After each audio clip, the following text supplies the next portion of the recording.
Jó, capítulo 29. Jó prosseguiu sua fala. Como tenho saudade dos meses que se passaram, dos dias em que Deus cuidava de mim, quando a sua lâmpada brilhava sobre a minha cabeça e por sua luz eu caminhava em meio às trevas. Como tenho saudade dos dias do meu vigor, quando a amizade de Deus abençoava minha casa, quando o Todo-Poderoso ainda estava comigo e meus filhos estavam ao meu redor, quando as minhas veredas se embebiam em nata e a rocha me despejava torrentes de azeite. Quando eu ia à porta da cidade e tomava assento na praça pública, quando, ao me verem, os jovens saíam do caminho e os idosos ficavam de pé. Os líderes se abstinham de falar e com a mão cobriam a boca. As vozes dos nobres silenciavam e suas línguas colocavam-se ao céu da boca. Todos os que me ouviam falavam bem de mim, e quem me via me elogiava, pois eu socorria o pobre que clamava por ajuda e o órfão que não tinha quem o ajudasse. O que estava à beira da morte me abençoava, e eu fazia regozijar-se o coração da viúva. A retidão era a minha roupa, a justiça era o meu manto e o meu turbante. Eu era os olhos do cego e os pés do aleijado. Eu era o pai dos necessitados e me interessava pela defesa de desconhecidos. Eu quebrava as presas dos ímpios e dos seus dentes arrancava as suas vítimas. Eu pensava, morrerei em casa e os meus dias serão numerosos como os grãos de areia. Minhas raízes chegarão até as águas e o orvalho passará a noite nos meus ramos. Minha glória se renovará em mim, e novo será o meu arco em minha mão. Os homens me escutavam em ansiosa expectativa, aguardando em silêncio o meu conselho. Depois que eu falava, eles nada diziam.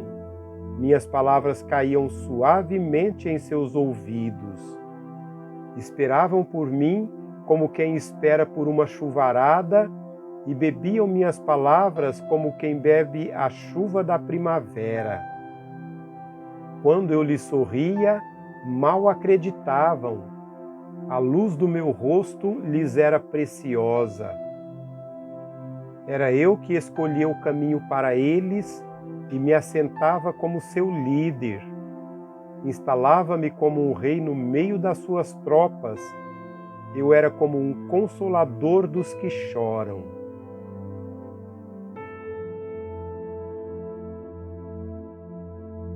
Capítulo 30. Mas agora eles zombam de mim, homens mais jovens que eu, homens cujos pais eu teria rejeitado, não lhes permitindo sequer estar com os cães de guarda do rebanho. De que me serviria a força de suas mãos, já que desapareceu o seu vigor? Desfigurados de tanta necessidade e fome, perambulavam pela terra ressequida, em sombrios e devastados desertos.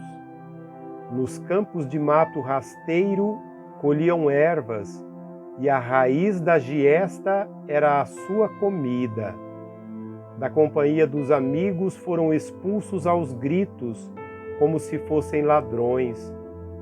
Foram forçados a morar nos leitos secos dos rios, entre as rochas e nos buracos da terra. Rugiam entre os arbustos e se encolhiam sob a vegetação.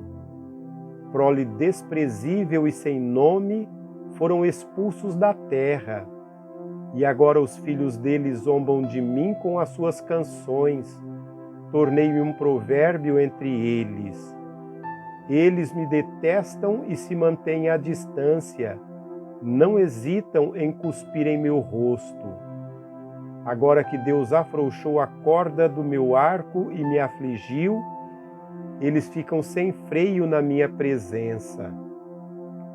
À direita, os embrutecidos me atacam, preparam armadilhas para os meus pés e constroem rampas de cerco contra mim.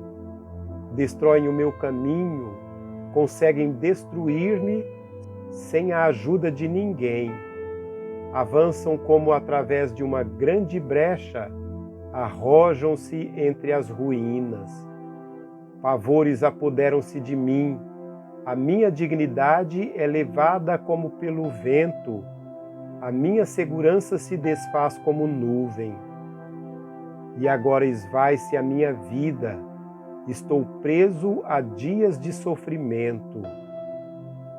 A noite penetra os meus ossos, minhas dores me corroem sem cessar. E em seu grande poder, Deus é como a minha roupa, Ele me envolve como a gola da minha veste. Lança-me na lama, eu sou reduzido a pó e cinza. Clamo a ti, ó Deus, mas não respondes. Fico de pé, mas apenas olhas para mim. Contra mim te voltas com dureza e me atacas com a força de tua mão. Tu me espalhas e me levas contra o vento e me jogas de um lado a outro na tempestade. Sei que me farás descer até a morte, ao lugar destinado a todos os viventes. A verdade é que nem dá a mão ao homem arruinado, quando este, em sua aflição, gritar por socorro. Não é certo que chorei por causa dos que passavam dificuldade? E que a minha alma entristeceu-se por causa dos pobres? Mesmo assim, quando eu esperava o bem, veio o mal. Quando eu procurava luz, vieram trevas. Nunca para a agitação dentro de mim. Dias de sofrimento me confrontam. Perambulo escurecido, mas não pelo sol. Levanto-me na assembleia e clamo por ajuda. Tornei-me irmão dos chacais, companheiro das corujas. Minha pele escurece e cai, meu corpo queima de febre. Minha harpa está afinada para cantos fúnebres e minha flauta para o som de pranto.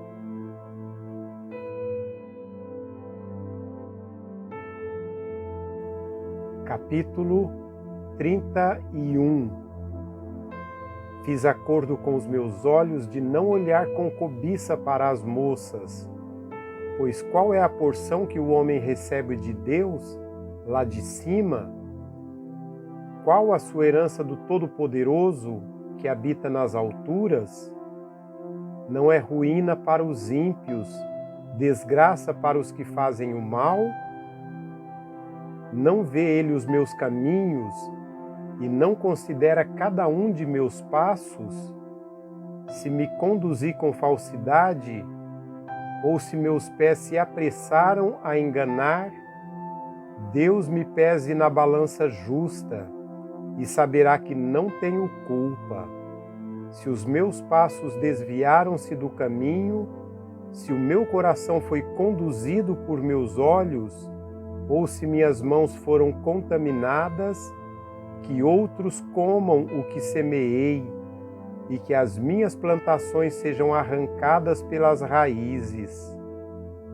Se o meu coração foi seduzido por mulher, ou se fiquei à espreita junto à porta do meu próximo, que a minha esposa moa cereal de outro homem, e que outros durmam com ela.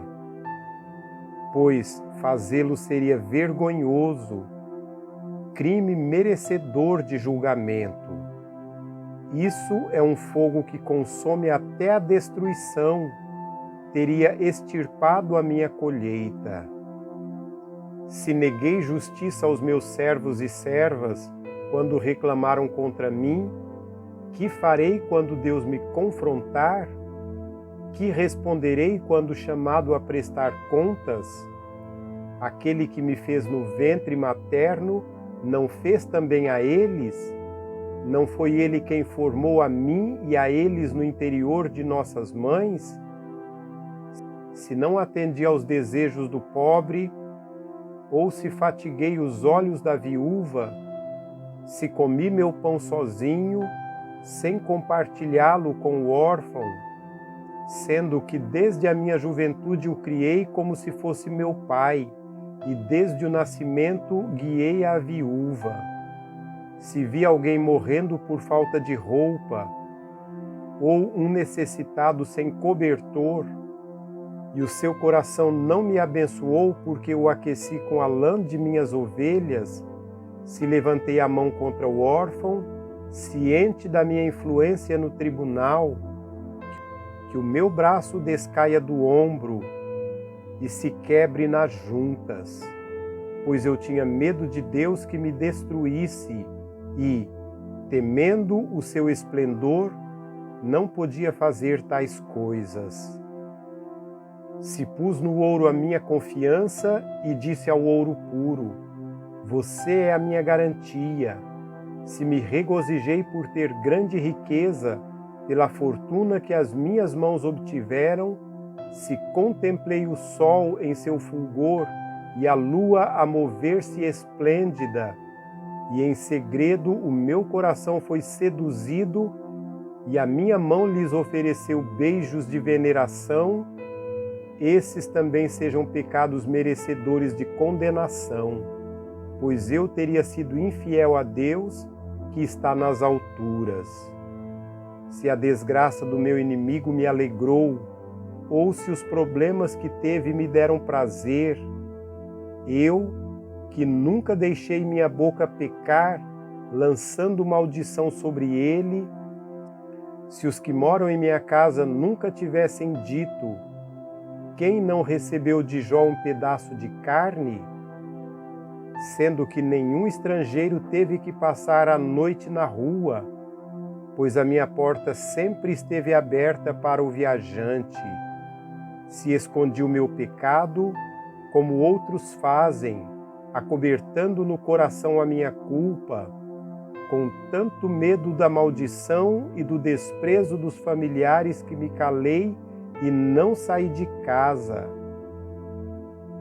Ah, se alguém me ouvisse! Agora assino a minha defesa. Que o Todo-Poderoso me responda, que o meu acusador faça a acusação por escrito. Eu bem sei que levaria nos ombros e a usaria como coroa. Eu lhe falaria sobre todos os meus passos, como um príncipe eu me aproximaria dele. Se a minha terra se queixar de mim, e todos os seus sulcos chorarem, se consumi os meus produtos sem nada pagar, ou se causei desânimo aos seus ocupantes, que me venha espinhos em lugar de trigo, e ervas daninhas em lugar de cevada. Aqui terminam as palavras de Jó.